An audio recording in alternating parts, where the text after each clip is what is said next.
Cricket की दुनिया यानी गेम ऑफ क्रिकेट में आपका स्वागत है।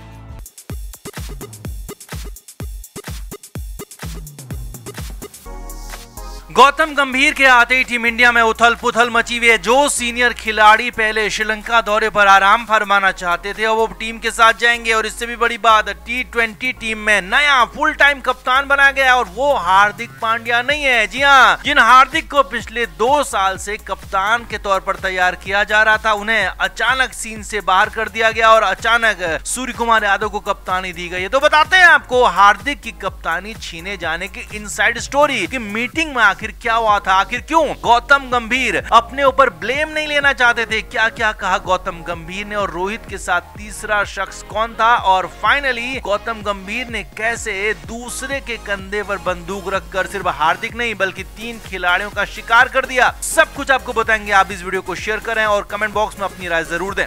तो हार्दिक पांड्या ने सपने में भी नहीं सोचा होगा कि T20 वर्ल्ड कप में उपकप्तान रहने के बाद, शानदार प्रदर्शन करने के बाद भी उनसे कप्तानी छीन ले जाएगी और वर्ल्ड क्रिकेट में उनसे काफी ज्यादा जूनियर सूर्य कुमार यादव को कप्तान बना दिया जाएगा, जिनको वर्ल्ड क्रिकेट में आए अभी सिर्फ 3 साल ही हो रहे हैं। जबकि हार्दिक पांड्या पिछले 8 साल से क्रिकेट खेल रहे हैं, वर्ल्ड क्रिकेट में हैं और ज्यादा अनुभवी न सिर्फ खेल के मामले में बल्कि कप्तानी के मामले में भी सूर्या से कहीं ज्यादा आगे हैं हार्दिक पांड्या। अब हार्दिक से ऐसे ही कप्तानी नहीं छीनी गई बल्कि इसके लिए मीटिंग हुई, लेकिन सिर्फ 15 ही मिनट लगे जिसमें हार्दिक का काम तमाम हो गया। पूरी इनसाइड स्टोरी समझिए। बीसीसीआई सूत्रों के मुताबिक श्रीलंका दौरे के लिए टीम इंडिया का चयन होना था, जिसमें हेड कोच गौतम गंभीर, मुख्य चयनकर्ता अजीत अग्रकर और कप्तान रोहित शर्मा शामिल थे। और टीम के खिलाड़ियों के सिलेक्शन से पहले T20 के कप्तान की बात आई, क्योंकि रोहित की जगह पर किसी युवा खिलाड़ी को फुल टाइम कप्तान बनाना था जो कि अगले वर्ल्ड कप में भारत का नेतृत्व कर सके। अब हालांकि मीटिंग से पहले बात आ रही थी कि शायद हार्दिक को कप्तान ना बनाया जाए, क्योंकि गौतम गंभीर ऐसा नहीं चाहते। तो मीटिंग में गंभीर ने ऐसा बिल्कुल भी नहीं दिखाया कि वो पांड्या के पक्ष में नहीं है। जी हाँ, उन्होंने पांड्या का नाम तक नहीं लिया। बीसीसीआई सूत्रों के मुताबिक गौतम गंभीर ने हार्दिक पांड्या क्या किसी और खिलाड़ी का भी नाम तक नहीं लिया और मुख्य चयनकर्ता अजीत अग्रकर से कहा कि उन्हें अब फुल टाइम कप्तान चाहिए T20 का, और ऐसा खिलाड़ी कप्तान होना चाहिए जिसके पास वर्कलोड का इशू ना हो, जो हर सीरीज खेल सके और 2026 में होने वाले T20 वर्ल्ड कप तक टीम इंडिया को लीड कर सके बिना रुके बिना थके। अब गंभीर ने हार्दिक पांड्या समेत किसी और खिलाड़ी का नाम तो नहीं लिया, लेकिन हाँ, जैसे ही वर्कलोड की बात कही, फिटनेस की बात कही, तो न सिर्फ हार्दिक पांड्या बल्कि 2 और खिलाड़ी जसप्रीत बुमराह और ऋषभ पंत को भी रेस से बाहर कर दिया। जी हाँ, सिर्फ एक झटके में ये सब कुछ हो गया, 1 मिनट के अंदर। यानी कि गंभीर ने किसी भी खिलाड़ी का नाम नहीं लिया और पहले ही राउंड में हार्दिक पांड्या, ऋषभ पंत और जसप्रीत बुमराह को कप्तानी की रेस से पूरी तरह से बाहर कर दिया, क्योंकि इन तीनों पर अभी वर्कलोड का इशू है और ये तीनों ही सारे मैच नहीं खेल सकते हैं, क्योंकि तीनों के लिए फिटनेस बड़ा इशू है। अब रोहित शर्मा ने भी यहाँ पर गंभीर की बात का समर्थन किया, लेकिन रोहित ज्यादा नहीं बोले। रोहित ने सिर्फ इतना कहा कि बिल्कुल कप्तान ऐसा होना चाहिए जो कि सारे मैच खेले और उसकी फिटनेस भी अच्छी हो। अब इसके बाद अजीत अग्रकर ने गंभीर से पूछा कि तो फिर किसे कप्तान बनाया जाए। अब गंभीर यहाँ पर कोई विवाद नहीं चाहते थे, क्योंकि बीसीसीआई की हर मीटिंग की वीडियोग्राफी होती है और गंभीर नहीं चाहते थे कि वो किसी का नाम लेकर शुरुआतों में ही विवाद में आ जाएं, और इसीलिए गंभीर ने बेहद ज्यादा स्मार्ट जवाब दिया। सूत्रों के मुताबिक गंभीर ने कहा कि उनकी कोई चॉइस नहीं है, कोई भी खिलाड़ी उनका पसंदीदा नहीं है। जो भी मुख्य चयनकर्ता और बीसीसीआई चाहेंगे, रोहित शर्मा चाहेंगे, उनकी सहमति से जो भी होगा, गौतम गंभीर ने कहा कि मैं उसे एक्सेप्ट कर लूंगा। अब यहाँ पर 3 नामों को गौतम गंभीर पहले ही रेस से बाहर कर चुके थे और रेस में सिर्फ शुभमन गिल, केएल राहुल और सूर्य कुमार यादव बचे थे जो कि कप्तानी करने लायक हैं। अब राहुल का वैसे भी T20 से पहले ही पत्ता साफ हो चुका है और उनको टीम में भी नहीं चुना जाना था, लिहाजा राहुल भी एक झटके में रेस से बाहर हो गए। इसके बाद कप्तानी की रेस में बचे सिर्फ 2 नाम, सूर्य कुमार यादव और शुभमन गिल। हालांकि सूर्या की उम्र को लेकर थोड़ा सा कंसर्न था, क्योंकि वो 34 साल के होने वाले हैं, लेकिन शुभमन गिल को, जो कि अभी अभी T20 वर्ल्ड कप की टीम में भी शामिल नहीं थे, उनको अचानक ऐसे फुल टाइम कप्तान बना देने से बड़ा विवाद हो सकता था। लिहाजा सूत्रों के मुताबिक मीटिंग में मौजूद सभी लोग समझ चुके थे कि अब कप्तान सूर्या को ही बनना है, बस सिर्फ औपचारिकता का ऐलान होना बाकी था। अब यहीं पर मुख्य चयनकर्ता अजीत अगरकर ने बड़ी बात कह दी। अजीत अगरकर ने कहा कि सूर्य कुमार यादव को कप्तान और शुभमन गिल को उप कप्तान, ये कॉम्बिनेशन कैसा रहेगा।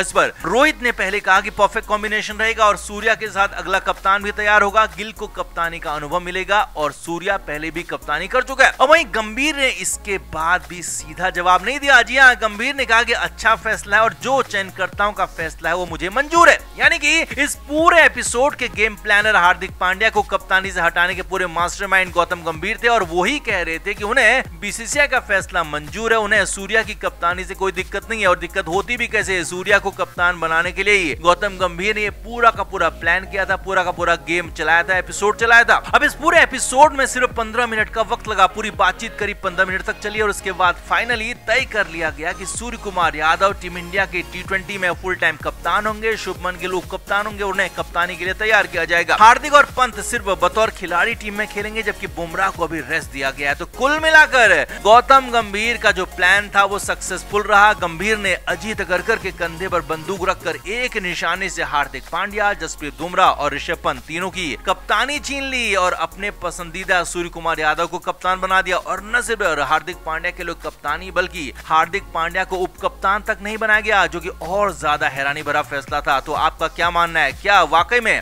सूर्य कुमार यादव अच्छे कप्तान साबित होंगे? क्या गौतम गंभीर का ये फैसला सही है या फिर पांड्या और बुमराह को उनके योगदान का इनाम देते हुए उन्हें कप्तान बनाया जाना चाहिए था? आप क्या मानते हैं? कमेंट बॉक्स में जरूर से जरूर बताएं, वीडियो को शेयर भी करें।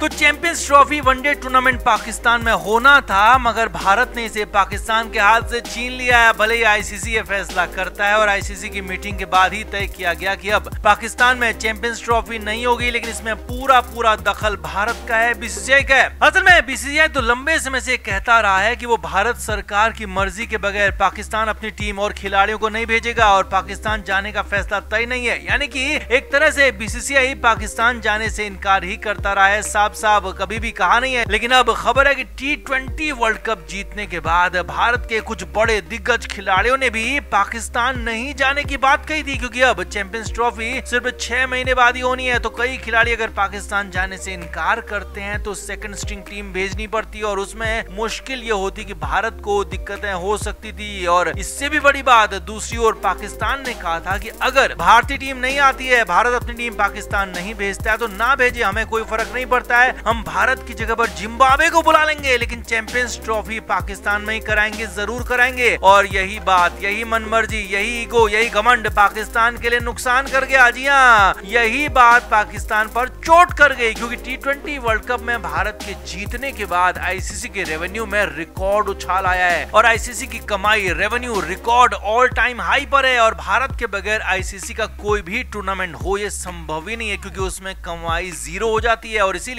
पाकिस्तान को यहाँ पर बड़ा झटका दे दिया गया। पाकिस्तान के बड़बोलेपन का नुकसान उनको ये हुआ कि आईसीसी ने पाकिस्तान से चैंपियंस ट्रॉफी की मेजबानी छीन ली और साफ साफ कह दिया कि भारत के बगैर कोई टूर्नामेंट नहीं होगा। और यही नहीं, ऑस्ट्रेलियाई बोर्ड, इंग्लैंड बोर्ड ने भी भारत का समर्थन किया, भारत के साथ रहने का ऐलान किया। अब इसके बाद तय किया गया है कि या तो श्रीलंका में चैंपियंस ट्रॉफी होगी या फिर दुबई, शारजाह में इसका आयोजन किया जाएगा। और इससे भी बड़ी बात, कई भारतीय दिग्गजों ने भी पाकिस्तान नहीं जाने की बात कही थी। हरभजन सिंह, युवराज सिंह, वीरेंद्र सहवाग जैसे खिलाड़ी पहले ही कह चुके थे कि पाकिस्तान जाकर खेलने का कोई मतलब नहीं है, पाकिस्तान जाना नहीं चाहिए, और हुआ भी वही है। और इसके बाद अब तय है कि श्रीलंका या फिर दुबई में इसका आयोजन होगा, लेकिन हाँ, तय समय पर आयोजन होगा और पाकिस्तान से इसकी मेजबानी छीन ली गई है। पाकिस्तान का बड़बोलापन, पाकिस्तानी क्रिकेट एक्सपर्ट्स का और पाकिस्तानी क्रिकेट मैनेजर्स का बड़बोलापन उन्हें भारी पड़ गया है और भारत की खिलाफत करना, भारत के खिलाफ बोलना, उनसे टूर्नामेंट की मेजबानी छीनकर उनको नुकसान उठाना पड़ा है। तो कुल मिलाकर पाकिस्तान को बड़ा झटका लगा है। भारत के इनकार के बाद फाइनली चैंपियंस ट्रॉफी पाकिस्तान से छीनी गई है। तो आपका इस पर क्या कहना है? कमेंट बॉक्स में आप जरूर बताएं, वीडियो को शेयर भी करें।